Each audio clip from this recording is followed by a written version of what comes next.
Selamat malam. Hari ini Kak Arul dan Kak Kuku akan membawakan cerita Si Pitung.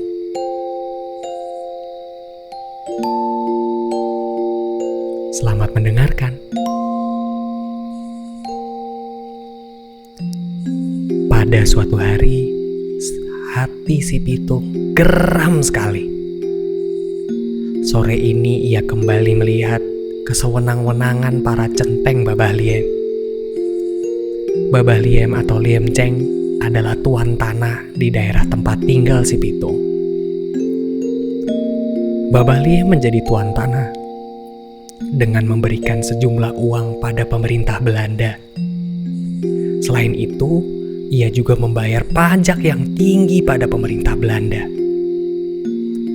Itulah sebabnya Babah Liem memperkerjakan centeng-centengnya untuk merampas harta rakyat dan menarik pajak yang jumlahnya mencekik leher. Si Pitung bertekad ia harus melawan para centeng Babah Liem.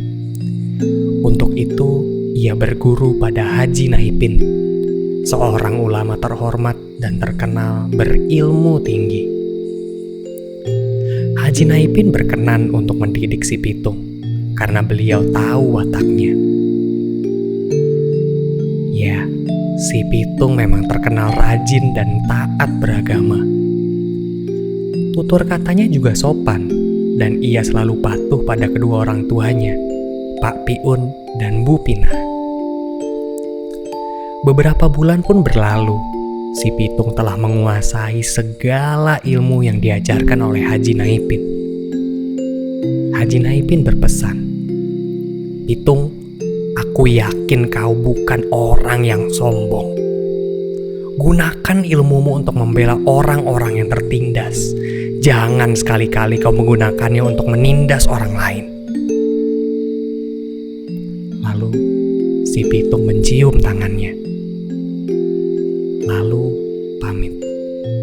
Ia akan berjuang melawan Babah Liem dan centeng-centengnya. "Lepaskan mereka!" teriak si Pitung ketika melihat centeng Babah Liem sedang memukuli seorang pria yang melawan mereka. "Hai anak muda, siapa kau berani menghentikan kami?" tanya salah satu centeng itu. "Kalian tidak perlu tahu siapa aku. Tapi aku tahu siapa kalian. Kalian adalah para pengecut yang bisanya hanya menindas orang yang lemah," jawab si Pitung. Pemimpin centeng itu tersinggung mendengar perkataan si Pitung. Ia lalu memerintahkan anak buahnya untuk menyerang si Pitung. Namun semua centeng itu roboh terkena jurus-jurus si Pitung. Mereka bukanlah lawan yang seimbang. Mereka lari terbirit-birit, termasuk pemimpinnya. Sejak saat itu, si Pitung menjadi terkenal. Walau begitu, ia tetaplah si Pitung yang rendah hati dan tidak sombong. Semua kejadian dengan para centeng Babah Liem, si Pitung memutuskan untuk mengabdikan hidupnya untuk rakyat jelata. Ia tidak tahan menyaksikan kemiskinan mereka. Dan ia muak melihat kekayaan para tuan tanah yang berpihak pada Belanda. Suatu saat, ia mengajak beberapa orang untuk bergabung dengannya. Mereka merampok rumah orang-orang yang kaya dan membagikan hasil rampokannya tersebut kepada rakyat jelata. Sedikit pun ia tidak pernah menikmati hasil rampokan itu secara pribadi. Rakyat jelata lalu memuji-muji kebaikan hati si Pitung. Tapi sebaliknya, pemerintah Belanda dan para tuan tanah mulai geram. Apalagi banyak perampok lain yang bertindak atas nama si Pitung. Padahal mereka bukan anggota si Pitung. Pemerintah Belanda kemudian mengeluarkan perintah untuk menangkap si Pitung. Meskipun menjadi buronan, si Pitung tetap tidak gentar. Ia tetap merampok orang-orang yang kaya dengan cara berpindah tempat agar tidak mudah tertangkap. Kesal karena tidak bisa menangkap si Pitung, pemerintah Belanda menggunakan cara yang licik. mereka menangkap Pak Piun dan Haji Naipin, salah satu pejabat pemerintah Belanda yang bernama Schouthien, mengumumkan bahwa kedua orang tersebut akan dihukum mati jika Pitung tidak menyerah. Berita itu akhirnya sampai juga ke telinga si Pitung. Ia tidak ingin ayah dan gurunya mati sia-sia. Ia lalu mengirimkan pesan pada Schouthien. Si Pitung bersedia menyerahkan diri jika ayah dan gurunya dibebaskan. Schouthien menyetujui pemerintah si Pitung. Pak Piun pun dibebaskan, tapi Haji Naipin tetap disandra sampai si Pitung menyerahkan diri. Akhirnya si Pitung muncul.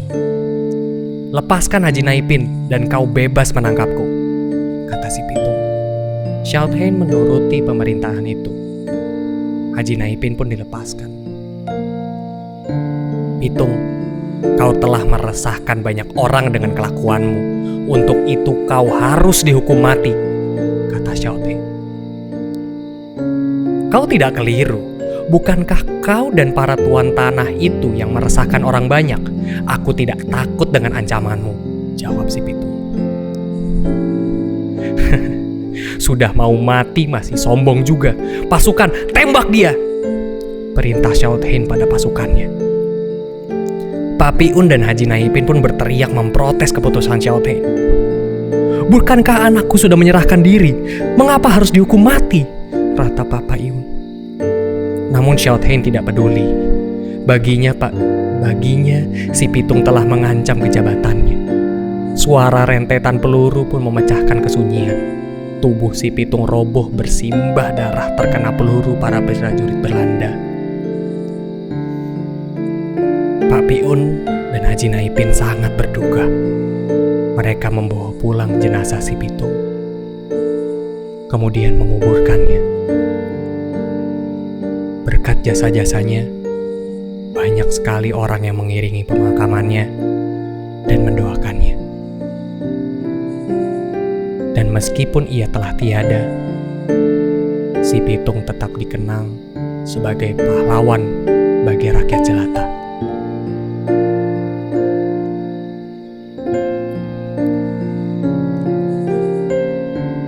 Pesan yang bisa kita dapat dari kisah si Pitung ini adalah kita harus menghargai para pahlawan yang memperjuangkan hak kita. Karena tanpa mereka, mungkin kita tidak akan bisa merasakan hidup yang saat ini kita rasakan.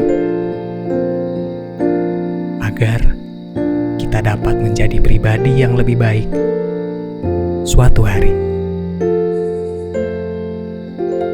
Selamat tidur.